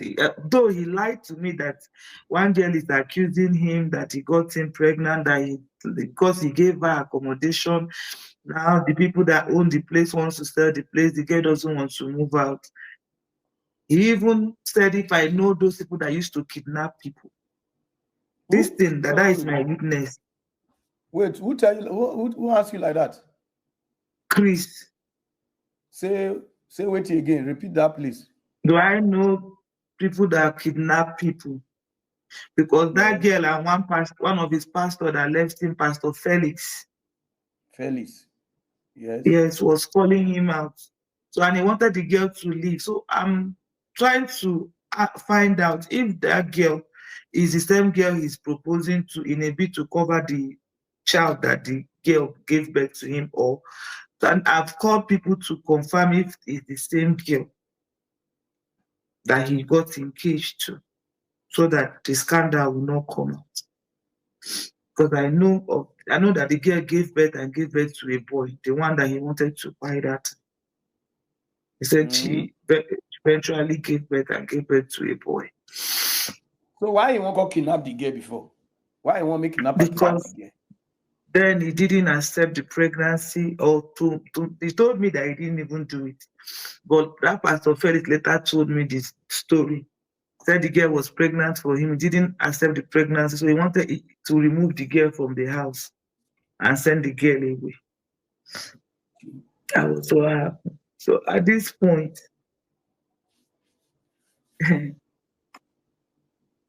Chris, that marriage, because I don't know who he wants to leave me for. And him, we agreed that we marry. I've lost everything now. If it's spiritually that he killed my brother, me, I don't know. If it's not spiritual, me, I don't know. But the truth is, what am I living for again? Who is he going to leave me for? Who is going to marry me? Nobody. And now he wants to marry. My life is shattered. Bro, when I say my life is shattered, my life is shattered. I don't even know what is happening to me. I don't know what is happening to me. Everything about me is shattered. So at this point, Chris, either me and him we marry or we stay single. Nobody will marry. Nobody will marry. Let us either we marry or we stay single. Chris will not leave me for another woman. For who now? Well, how you want to stop them? How you want to stop and make it not marry? Bro, if they start that wedding, at least I know that Sahara reporter will follow me. I know that Parara team will follow me as media people. You know, when they don't want to marry, they will ask, do anybody have anything against this marriage? I will naked. I will show the scar. The scar. Because immediately after that miscarriage, I did operation. I did operation for fibroid. So I will show the scar. I had a miscarriage today. I entered theater the next day for operation. I will naked for Chris. Who will marry me now? Bro, Chris no go do that marriage. It's either he buy me there or that marriage no go.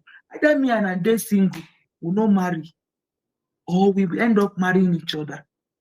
That is our agreement from the beginning. And on a really date where they make love, where everywhere, where?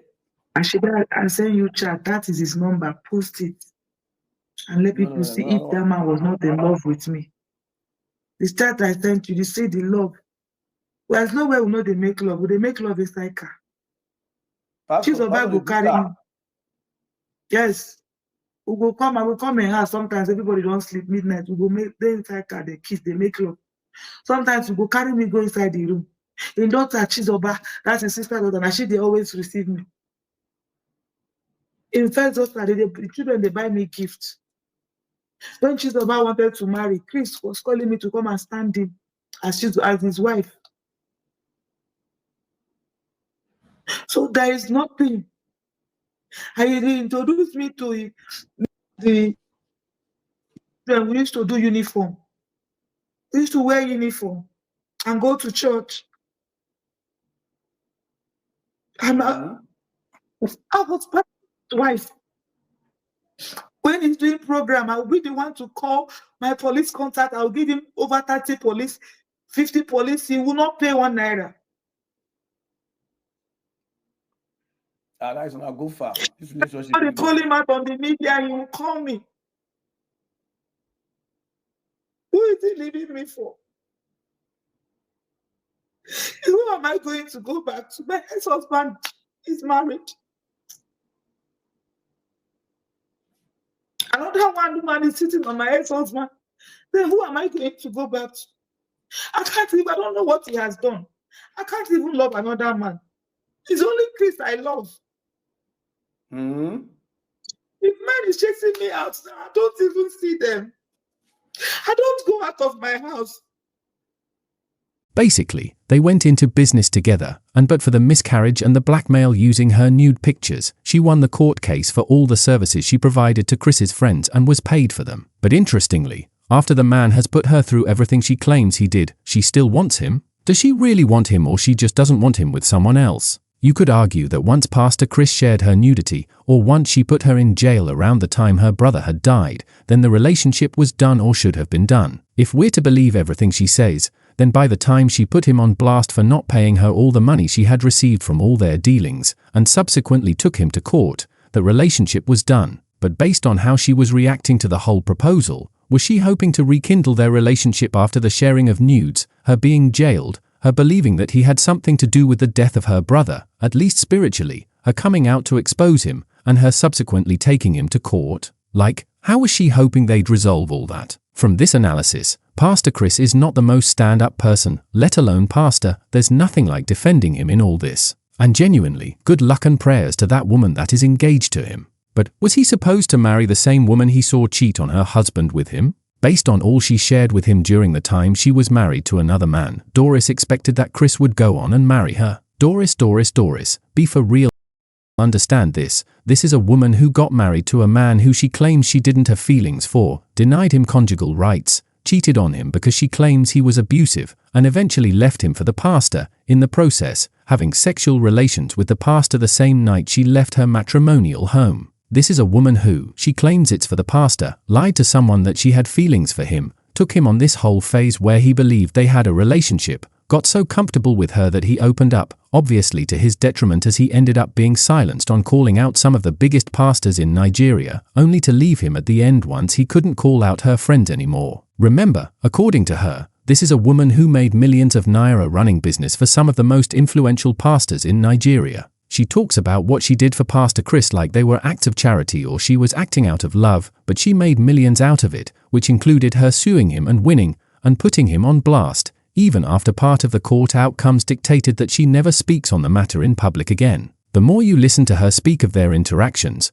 the more you realize it was more of business partners who decided to sleep with each other, and she maybe got hooked along the way. From a relationship standpoint, this one man, Pastor Chris, basically did to her what she's done to at least 2 other men that we know of based on the information she's given. But somehow, she's the innocent victim? She left one man, went straight to another, lied to another that she was in a relationship with him for selfish gains, but now she can't be left. Her being left is almost the end of the world? Can't she look at it as the pastor didn't have feelings for her anymore like she felt with her husband when she left? You could even argue that from a moral standpoint, the pastor never went ahead to marry a person he didn't have feelings for. This is basically a classic case of condition. Can't have it. You see, Doris, I can see he wants to get married. He wants to move life. You guys might have loved each other. You guys might have had a great relationship. But where the relationship is now, you guys have more or less become enemies. And I do not want a situation where for the rest of your life you are chasing him to try to pull him down and he's chasing you to try to pull him down. Is there any way that this can go away? Are there people that can sit down? I know you are sad. Listen to me, Doris. I know you've been through a lot. I will never undermine your pain. But you cannot continue to be like this. You have to move on. Marriage is not the end of the world, and you cannot force marriage.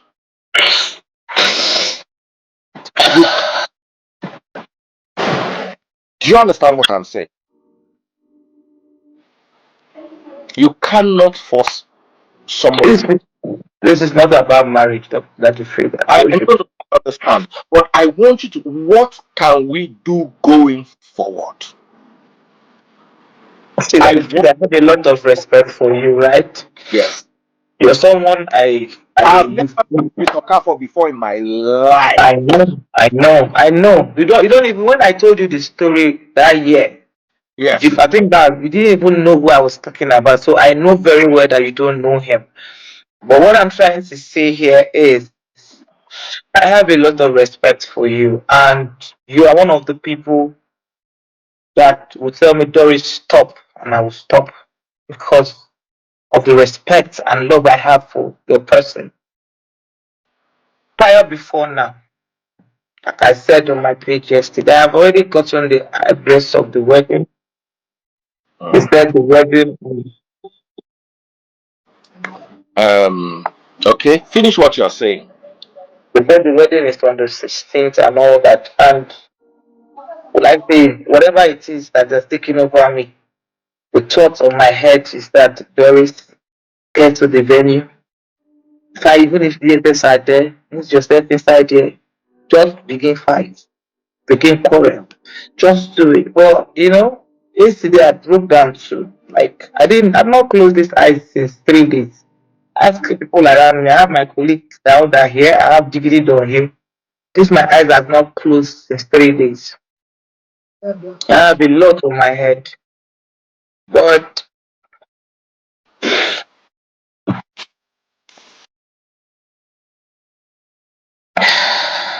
I want an open apology. I want a written apology or an open apology or any other way he wants to apologize.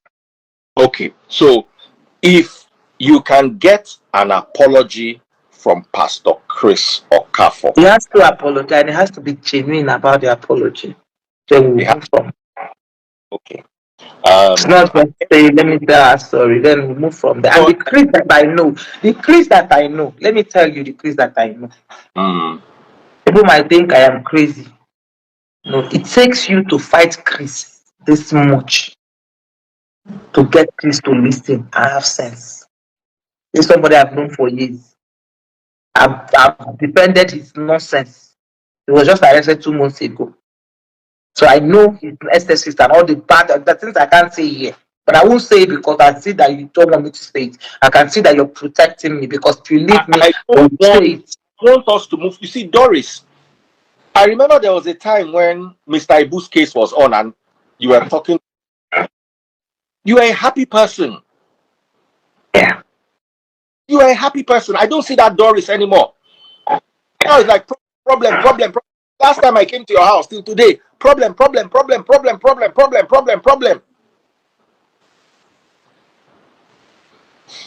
Okay, no problems.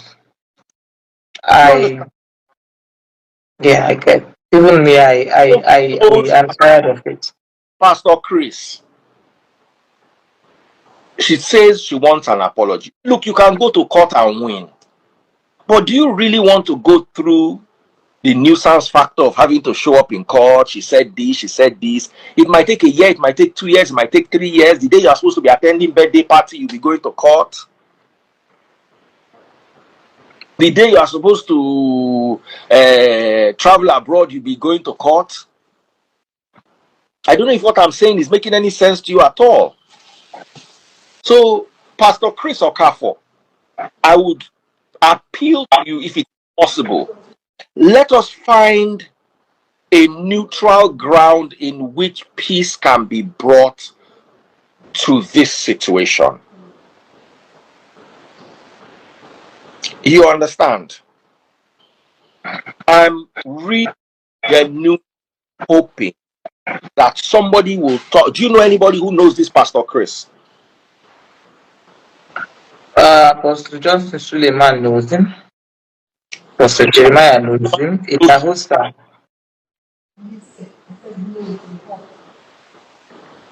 You said Apostle Suleiman. I'll call Apostle Suleiman and try to talk.